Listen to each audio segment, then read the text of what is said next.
मीरा ठाकुर जी की सेवा कर रही है और गणगौर पूजा में नहीं जा रही है। तो दासी आई, दासी ने निवेदन किया। मीरा ने कहा कि भगवान का आरती और भोग बकाया है, मैं अभी नहीं आ सकती। तो मीरा की ननद उदा आई है क्रोध में भर के और कहने लगी, आपको याद फरमा रही है काकी साहब, मैं भोग लगाकर और आरती करके अभी हाजिर हो जाती हूँ, तब तक तो मुहूर्त निकल जाएगा। तो वहां सबसे अर्ज कर दीजिए कि पूजन कर ले, मैं बाद में कर लूंगी। मुहूर्त निकलने के पश्चात पूजन करने से कुछ गुण होता है, पधारे जल्दी, तब मैं नहीं पूजूंगी। किसी देवता में इतनी शक्ति नहीं कि मेरा अनिष्ट कर सके। मीरा ने साफ कह दी खुदा से, ननद से, आपका क्या अनिष्ट होना है भाभी मारा? आपके पीहर में गणगौर नहीं पूजते क्या? देश से बाहर है आपका पीहर, कुछ नहीं जानती समझती आप। कुछ गुण सुहाग का होता है, अनिष्ट तो बाबजी हुकुम का होगा। बाईसा पूजा ना करके अपराध मैं कर रही हूं तो दंड भी मुझे ही मिलेगा ना। आपके बाबजी हुकुम को क्या भला, क्यों भला? और आप सब तो पूजन करेंगी, सो वह नहीं देखेंगी।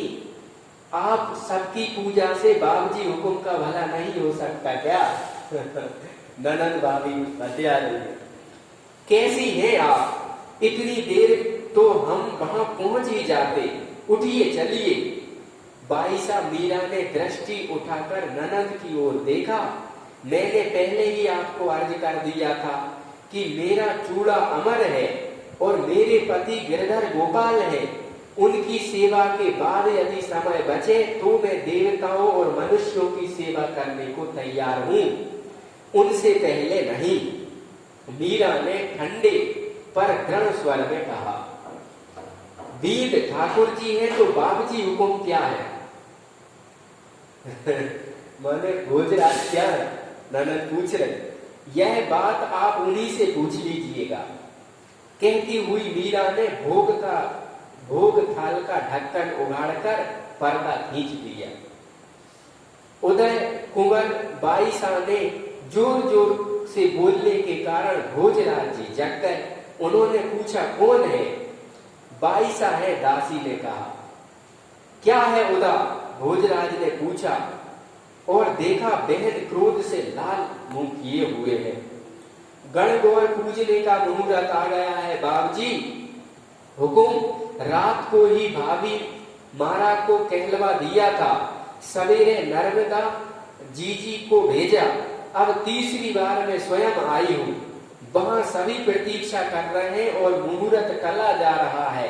इन्होंने क्या कहा? भोजराज ने पूछा। इन्होंने तो फरमाया कि मेरे पति ठाकुर जी हैं, पहले इनकी सेवा करके फिर समय बचा तो दूसरी की भले कर लूंगी। मेरा सुहाग अमर है, मुझे किसी की चिंता नहीं है। तब मैंने पूछा कि बाबूजी हुकुम आपके क्या लगते हैं? तो इन्होंने फरमाया कि उन्हीं से पूछ लीजिए। बात तो इन्होंने सच ही कही है उदा, जिसका सुहाग अमर है तू ही बता, वह क्यों सुहाग पूछती फिरेगी? भोजराज ने मुस्कुरा कर कहा, आप भी बाबूजी हुकुम। उदय कुमार बाईसा ने आश्चर्य से भाई की ओर देखा। जा बहन जा। भोजराज नीचे उतर आए, बहन की पीठ पर हाथ रखते हुए बोले, अपन भक्ति और भक्तों की बातें नहीं समझ सकते, इसलिए वे जैसे कहें वैसे ही कर लेना चाहिए। भक्तों को विक्षेप कष्ट मत दो, भक्ति की बातें अपन नहीं जाने। कर लेना, ये बहू है कि बिछोरा बछेरा। की ननद कह रही उदा, वह तुनक कर चली गई। इस घटना ने जैसे घास में आग लगा दी। सास ननंदों के क्रोध की सीमा न रही। भोजराज सायकालीन अभिवादन के लिए मां के पास गए तो उन्होंने बेटे को अपने पास बैठा लिया। बीलड़ी को तुम कुछ कहते क्यों नहीं बेटा? वह अपने घराने की रीति मर्यादा सब तोड़े चली जा रही, किसी की बात को कुछ नहीं समझती, बड़े छोटे किसी का कोई मान सम्मान नहीं उसकी दृष्टि में। सोलंकड़ी जी ने कहा, बाई हुकुम, मैं क्या निवेदन करूं, मैं आपका बालक हूं, छोटे मुंह बड़ी बात कहते लाज लगती है मुझे। आज जब बात चल पड़ी है तो अर्ज करता हूं। दाजी राज ने यह विवाह संबंध मेलतियों की भक्ति और वीरता पर रीझ करके किया है। पिताजी ने वे कुछ क्षण रुककर फिर बोले, भक्तों को अपने भगवान के अतिरिक्त कुछ दिखाई नहीं देता, भगवान के सिवाय उन्हें कोई सगा नहीं लगता, कोई उन्हें अपना पराया नजर नहीं आता। जिस मनुष्य को अपनी देह का ही भान नहीं रहता, उस पर मान करके हम क्या पाएंगे? कि कोई भला बुरा कहकर भी क्या करेगा, क्या पाएगा? क्लेश और कलह ही तो बढ़ेगा, और क्या?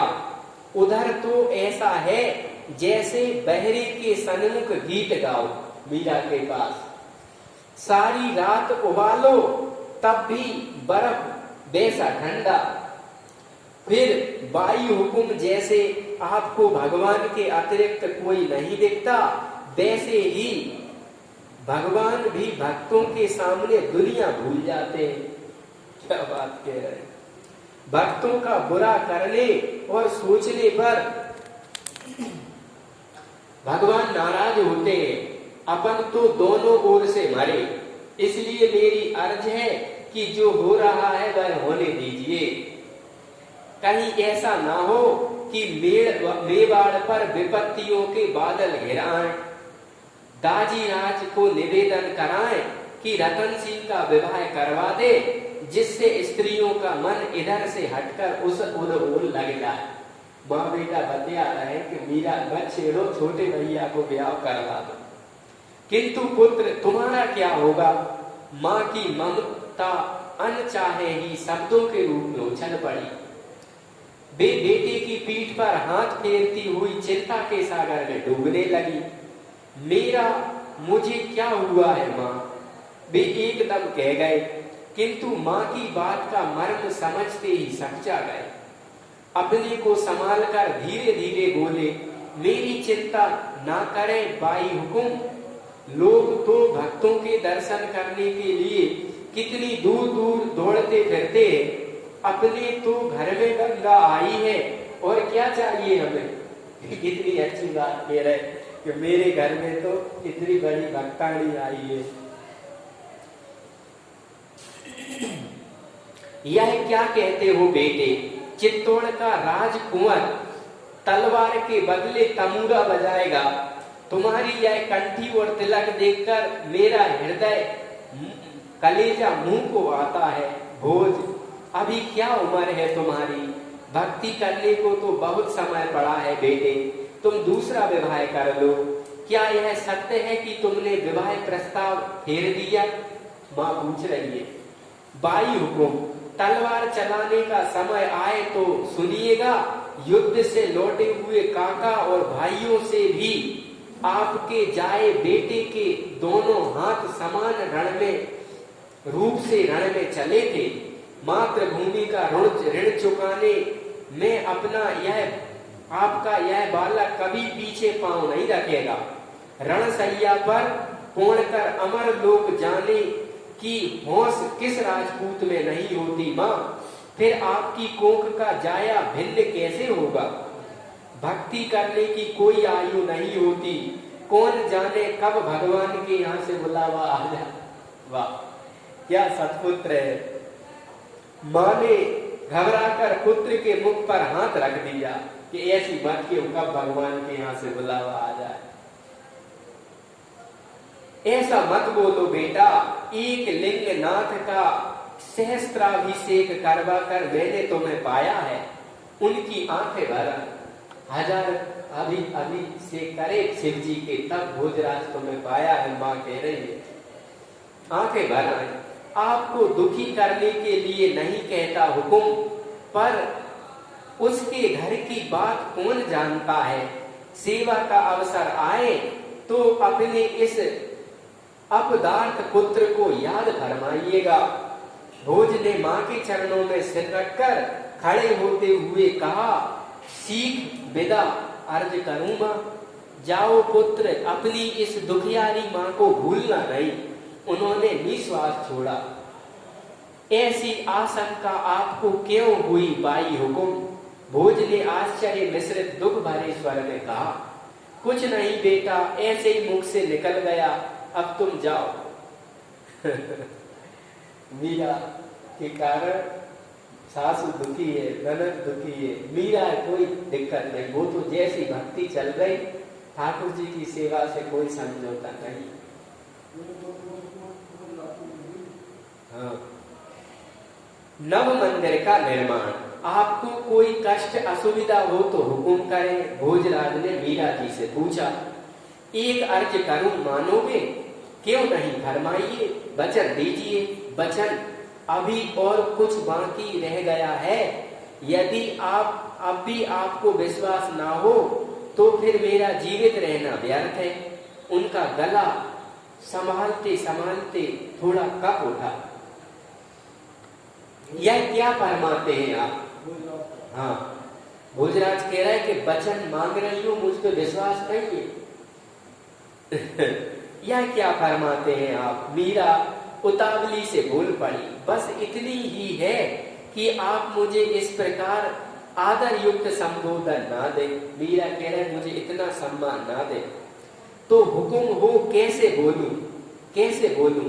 फिर हुक्म, देखिए मैं अर्ज नहीं करना चाहता, पर आप मान नहीं रही है, पत्नी का संबोधन कर नहीं सकता, और दूसरा कुछ मेरी इस तुच्छ बुद्धि में आया नहीं। गुजराती बेचारे फंसे, पत्नी करके का भाव से नाम लेके कह नहीं सकते। जैसे दो बराबर वाले संबोधन करते हैं, जैसे दो मित्र आप या स्त्रियां।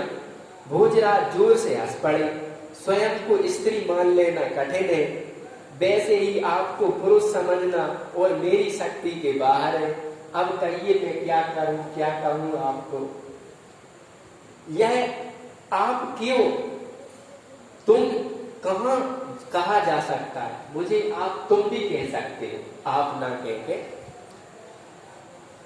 नहीं। आपने से अपने से श्रेष्ठ को आप ही कहा जाता है। इतना सा शिष्टाचार तो आता है भोज को। वो फिर हंस पड़े। बोले आप बड़ी भक्ति साधना में, मैं आपको तुम नहीं कह सकता। शिष्टाचार देखो क्या, बड़े को आप कहना चाहिए। श्रेष्ठ कहाँ है, कितनी छोटी हूं मैं आपसे। मीरा ने मुस्कुराकर उनकी ओर देखा। कौन कहता है यह बात, आप बहुत बड़ी हैं हमसे, नाप तोल कर देखो। मीरा की इस बात पर दोनों की सम्मिलित हंसी सुनकर बाहर बैठी दासियां भी मुस्कुरा पड़ी। भीतर का अथवा बाहर का, भोजराज ने मुस्कुराकर पूछा। मीरा ने बात बदली, एक निवेदन है, मेड़ते में तो संत आते ही रहते थे, यहाँ सत्संग भी मिलता। प्रभु के प्रेमियों के मुख से झरती उनकी रूप गुण सुधा के पान से सुख प्राप्त होता है। वह जोशी जी के मुख से पुराण कथा सुनने में नहीं मिलता। माने जोशी जी जो पुराण के थे, वहां में वो रस नहीं है, नौकर की बात से वो दम नहीं है। संत जो सहनशाह होते, वे जब कथा के थे, वह बात में जो दम रहे थे, वो पैसा लेके कथा के बहलों में भाव नहीं आता। आज हमारे समाज में क्यों धर्म जनता में नहीं जाग रहा, लोग कथा सुन के क्यों नहीं चल पा रहे? क्योंकि कथा करने वाले VIP शुभ भोग रहे। भगवान राम वन में रहे, उनकी कथा कहने वाले ने कूलर AC चाहिए। भगवान राम फल फ्रूट खाते रहे, उन्हें मिष्ठान मेवा पकवान चाहिए। तो कथा कहेंगे तो क्या प्रभाव पड़ेगा? वो कथा की डिमांड पहले ही हो जाती, इतने से दक्षिणा विदाई होगी। क्या कथा करना? तो मीरा भाई कह रहे कि जोशी जी तो दक्षिणा जमीन मिला थे सुबह कथा की थे, उनकी बात में बात अब नहीं है। आप मंदिर बनवाओ और साधु संत यहाँ पे डेरा जमाए आए और वे कथा की, तो दिल में जो भाव और परिवर्तन आगा वो अलग बात है। भोजराज गंभीर हो गए। यहाँ महलों में तो संतों का प्रवेश अशक्य है।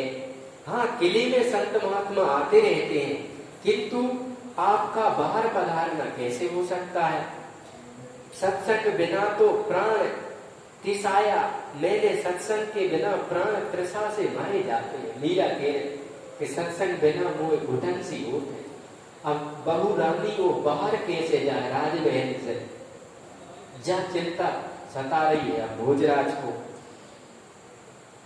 क्या ऐसा करें, कुंभ श्याम के मंदिर के पास एक मंदिर बनवा दें, वहां आप नित्य दर्शन के लिए पधारे। मैं भी प्रयत्न करूंगा कि गण में आने वाले संत वहां मंदिर में पहुंचे। इस प्रकार थोड़ा बहुत ज्ञान मैं भी प्राप्त करूंगा संतों से। माने एक बीच में मंदिर बनवा दे कि वहां से संत आ जाओ करें, यहाँ से आप पहुंच जाओ करें, वहां पहुंच जाओ करें। एकदम दूर के मंदिर में जाना उचित नहीं। वहां 17 भटे सब लोग आते। आप जैसा उचित समझे। श्री जी का आदेश मिलते ही मंदिर बनना आरंभ हो गया। अंतापुर में एक दूसरी से पूछा गया, महल में स्थान का संकोच क्या था? यह बाहर मंदिर क्यों बन रहा है? महिलाएं बता रही, अब पूजा गाना नाचना बाहर खुले में होगा। मीरा से चिड़ी है कुछ महिलाएं। सिसोदियों का विजय ध्वज तो फहरा ही रहा है, अब भक्ति का ध्वज फहराने के लिए यह भक्ति स्तंभ बन रहा है। जितने मुंह उतनी बातें। मंदिर बना और शुभ मुहूर्त में प्राण प्रतिष्ठा हुई। धीरे धीरे सत्संग बढ़ता चला। उसके साथ ही साथ मीरा का यश भी शीत की सुनहरी धूप सा सुहावना होकर परसने लगा। उनके भजन और उनकी बातें सुनने के लिए भक्तों संतों का मेला लगने लगा। उनके भोजन आवास और आवश्यकता की व्यवस्था भोजराज की आज्ञा से जोशी जी करने लगे। गुप्तचरों से ये सब बातें का ज्ञान महाराणा को होता। कभी कभी वे सोचते बड़ा होना भी कितना दुखदाई है।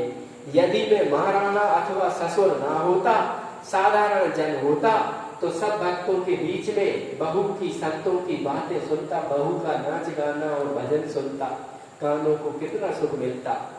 यह भाग्यहीन सांगा भेष बदले तो पहचान लिया जाएगा।